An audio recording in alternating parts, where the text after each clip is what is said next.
ঋণ থাকলে জাকাত দেওয়া যাবে কি? ঋণ পরিশোধ করেন না হয় জাকাত দেন, মানে ঋণ আছে আর এদিকে জাকাতের নেশাবে পৌঁছে আছে, তাহলে তাড়াতাড়ি ঋণ পরিশোধ করেন। যদি বলেন না ঋণ পরিশোধ করবেন তাহলে জাকাত দেন। আপনি এদিকেও দিবেন না ওইদিকেও দিবেন না, এটা কোনো অপরাধ? হ্যাঁ, চরম অন্যায় কাজ। সম্মানিত শেখ, যদি ফরজ গোসল থাকা অবস্থায় কেউ মারা যায় তাহলে তার বিধান কি?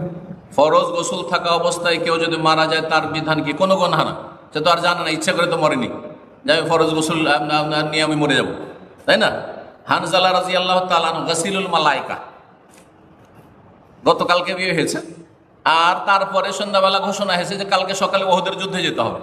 আর প্রথম বাসরের রাত ছিল, প্রথম বাসর রাত। সুবহানাল্লাহ, নবী সাল্লাল্লাহু আলাইহি ওয়াসাল্লাম ঘোষণায় বাসর রাতে স্ত্রীকে বলছে রাসূলুল্লাহ ঘোষণা হয়েছে আর আমি বলে দিচ্ছি আমি কালকে সকালে যাব।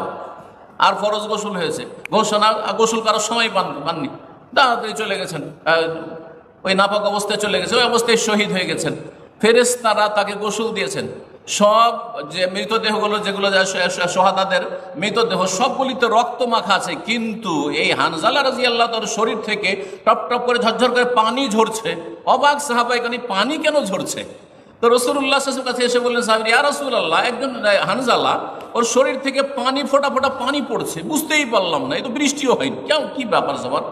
তখন রাসূলুল্লাহ সাল্লাল্লাহু আলাইহি ওয়াসাল্লাম ওহী মারফত জানতে পেরেছেন, বললেন যে হচ্ছে গাসিলুল মালায়েকা, মালাক ফেরেশতারা তাকে ফরজ গোসল দিয়েছে।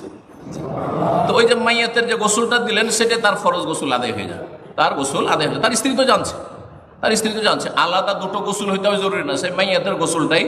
হ্যাঁ, এক গুলিতে দুই শিকার জায়েজ আছে, মেলা মাসলা, এক গুলিতে দুই শিকার। মসজিদে যাচ্ছেন উজু করে, তাহিয়াতুল উজুর নিয়ত করলেন, তাহিয়াতুল মসজিদের নিয়ত করলেন, তার সাথে আপনি জোহরের সুন্নাত বা ফজরের সুন্নাত নিয়ত করলেন, করা যায় না? অসুবিধা নেই।